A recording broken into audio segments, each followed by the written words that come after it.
اب تک یہ جمال والی اور جلال والی تینوں یہاں تین آیتیں ہیں، تینوں میں تین چیزیں اکٹھی ہیں. ٹھیک ہے. انا آتینا کل کوثر، اس میں کیا ہے؟ اس میں کمال ہے. محبوب ہم نے سب چیزوں کی کثرتیں آپ کو عطا فرما. یہ کمال مصطفیٰ ہے، کوئی اور کوثر والا، یہ کمال مصطفیٰ ہے. جمال مصطفیٰ کیا ہے؟ جمال مصطفیٰ ہے فرمایا فصلی لربک وانحر، اے محبوب تو اپنی عبادتیں اور قربانیاں رب کے لیے کر دے. یہ جمال ہے. اور جلال کیا ہے؟ ان شانئک هو الابتر، یہ جلال ہے. تیرا دشمن ہی بے نفل ہو جائے، یہ جلال ہے کہ نہیں؟ اسی طرح ہر حدیث میں، ہر آیت میں جب آپ پڑھیں کیفیت اس میں سمجھیں اور اپنے دل پہ وارد کریں، آپ مومن ہو جائیں. کیوں کہا انما یخشی اللہ من عبادہ العلماء؟ اللہ سے ڈرنے والے علماء ہوتے ہیں. وہ کون ہوتے ہیں؟ جلال کا ذکر آیا تو ڈر جائیں، جلال کا ذکر آئے تو دل دوڑ دوڑ کے حضور کی طرف جائے، دل دوڑ جائے.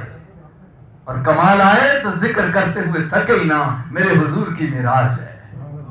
یہ عالم ہے تاکہ اس کے دل کے اندر یہ جذبے پیدا ہو جائیں. آپ بھی اسی طرح پڑھا کریں تاکہ آپ مومن ہو جائیں.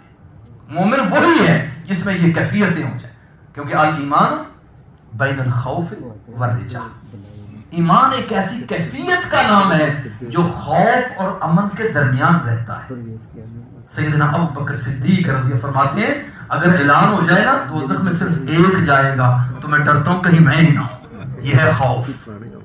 کون؟ حضرت سیدنا ابوبکر صدیق. فرمایا اگر اعلان ہوا قیامت کے دن بھائی ایک بندہ دوزخ میں جائے گا تو میں ڈرتا ہوں کہیں میں ہی نہ ہوں، لیکن اگر اعلان ہوا کہ جنت میں صرف ایک جائے گا تو اس کی رحمت سے امید ضرور ہے کہ شاید وہ میں. یہ ہے مومن کی کیفیت. یہ نہ ہو کہ کچھ کرپشن مل رہی ہو تو کوئی نہیں، کون دیکھتا ہے. یہ ہے غافل مسلمان، ایک ٹور کے بدلے سارے کام خراب کر رہے ہیں. زندگی گزارو ٹھیک ہو جائے گی.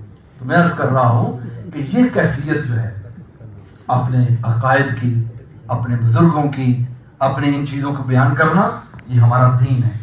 اور بعض لوگ آج جو نعرہ لگاتے ہیں وہ مطلقاً غیر مقلد لوگ ہیں، وہ مطلقاً بزرگوں کا انکار کرنے والے. ان کو پوچھیں کہ آپ کا کون استاد ہے، کون بزرگ ہے؟ وہ کہتے ہیں جی حضور پاک میرے استاد ہیں. ان کے نیچے کسی کو کچھ نہیں سمجھتے. صحابہ پہ اعتراض، تابعین پہ، اہل بیت کرام پہ، اولیاء کرام پہ اعتراض، اور نعرہ کیا لگاتے ہیں؟ نہ میں وہابی تے نہ میں بابی، میں مسلم علمی کتابی. اس پہ غور کریں. جب وہ کوئی پھنسا لیتا ہے ان کو تو کیا کہتے ہیں؟ کہتے ہیں جی جو ان کو مانتے ہیں، لیکن نعرہ کیا ہے؟ نہ میں بابی، میں کسی بابے کو نہیں مانتا. لیکن یاد رکھیں یہ گمراہی ہے. اس نعرے سے ڈرنے کی کوئی ضرورت ہے؟ اس نعرے سے ڈرنے کی کوئی ضرورت نہیں ہے جب تک یہ علماء، اہل علم و دانش، اہل علم و عمل کے پاس ہے. ڈرنے کی ضرورت نہیں ہے. اس کا جواب آپ کو دے رہا ہوں، آپ نے بھی اس کو یاد رکھنا ہے. نہ اس نے کہا نہ میں، اس نے کہا نہ میں، ہم میں نہیں کہتے، ہم کہتے ہیں. یہ آپ نے اس کا جواب یاد رکھنا ہے. نہ ہم وہابی، نہ ہم فسادی، نہ ہم وہابی. مقلدوں کا نعرہ تھا، اہل سنت کا نعرہ یہ نہیں ہے. ہم بابوں کو ماننے والے ہیں. کیوں مانتے ہیں ہم بابوں کو؟ اس لیے کہ حضور علیہ السلام نے جس طرح اللہ پہ ایمان لائے، علماء بھی بیٹھے ہیں غور سے سوچو، میں سوال کر رہا ہوں، جس طرح حضور اللہ پہ ایمان رکھتے ہیں ہم ایسا رکھ سکتے ہیں؟ حضور پہ ایمان کس طرح لانا ہے؟ جس طرح اللہ رکھتا ہے.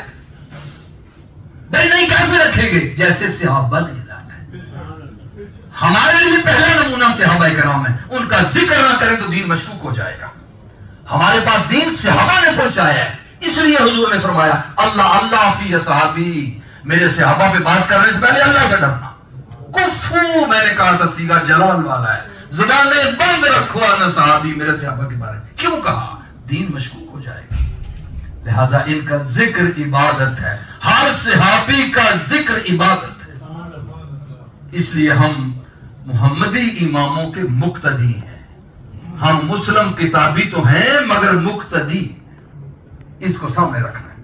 حضور علیہ السلام کی معراج وہ اسی دور کا ایک ایسا مسئلہ ہے کہ جس کو ہمیں حکمت کے ساتھ سمجھنا ہے.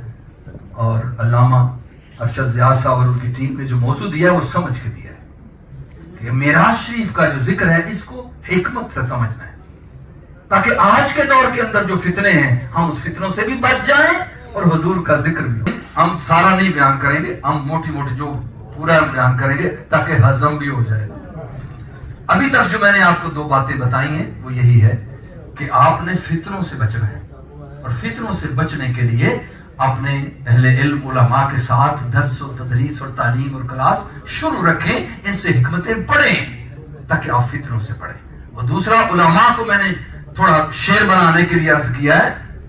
میں کون ہوتا ہوں؟ طالب علم خادم ہوں، لیکن تھوڑی سی موٹیویشن دینے کی کوشش کی ہے. آپ ڈرے نہیں کسی چیز سے، حضور کے قدموں میں بیٹھے ہر چیز ملے گی. اللہ کا گھر ہے، بیٹھا ہوں، اللہ کی عزت کی قسم کوئی مسئلہ ایسا نہیں جس کا ہم جواب نہیں دے سکتے. لیکن اگر ہم اکٹھے رہیں تو ایک آدمی کوئی جتنا مرضی بڑا لیڈر بن جائے وہ کوئی چینجنگ اور انقلاب نہیں لا سکتا. سارے ملیں گے تو چینج آئے گی. لہذا موٹا موٹا بات سمجھاتا ہوں، سمجھے. موضوع ہے معجزہ معراج النبی صلی اللہ علیہ وسلم کی حکمت اور مقاصد. جو بھی حضور کے سیرت طیبہ کا واقعہ ہے، صرف معراج شریف نہیں، میں پہلے ٹوٹل نقطہ سمجھا دوں پھر معراج پہ آ جاتے ہیں. حضور علیہ السلام کی سیرت کا ہر پہلو معجزہ ہے. حضور کے لیے سیرت میں لفظ استعمال ہوتا ہے حضور سراپا معجزہ ہے. حضرت محدث عبد الحق دہلوی رحمۃ اللہ علیہ نے مدارج النبوہ جیسی بہترین کتاب لکھی ہے، اور آج سے 800 سال پہلے لکھی ہے. اس کا ترجمہ اردو میں ہو چکا ہے. آپ نے اس کے 2 بڑے والیوم ہیں. پہلا والیوم جو ہے وہ آپ کے سارے سراپا اور اس کے معجزات پر ہے، اور دوسرا سیرت طیبہ پر ہے، اور وہ بھی تحقیق سے ہر واقعہ لکھا ہے، اصل ماخذ سے نکال کے. لہذا جو لوگ سیرت پڑھنا چاہتے ہیں، جناب لال خان صاحب بیٹھے تھے نا، کتابیں یہاں منگوائی تھی میں نے اس لیے کہ یہاں اس سٹیج پر بیٹھ کے کتابوں کی ترویج، تبلیغ اور تعارف کروایا جائے، اس لیے کہا. اپنے مساجد سے اچھی کتابیں وہ یہاں سیل ہونی چاہیے. علماء اس کتاب کی اہمیت کو بتائیں تو بکے گی. ہر گھر میں جو سیرت کی کتابیں ہونی چاہیے ان میں کم از کم 3 بتا دیتا ہوں. اگر کوئی آپ میں سے ایک جلد میں سیرت پڑھنا چاہتا ہے، ایک جلد میں کہ سیرت مل جائے جو اچھی محبت سے تحقیق سے لکھی ہوئی ہو، ایک پڑھنا چاہتا ہے تو یاد رکھیے سیرت رسول عربی صلی اللہ علیہ وسلم. علامہ نور بخش توکلی رحمۃ اللہ تعالی اہل سنت کے شیر بزرگ گزر گئے ہیں. ایک جلد میں خوبصورت کتاب لکھی ہے. آپ پڑھتے جائیں، آپ کا رونا بند نہیں ہوگا. حضور کی محبت آپ کے دل کو نرم کرتی کرتی بھر دے گی، گرما دے گی. ایک جلد پڑھنی چاہتے ہیں، کوئی کہتا ہے کہ میں زیادہ نہیں پڑھ سکتا، تھوڑا ایک جلد کا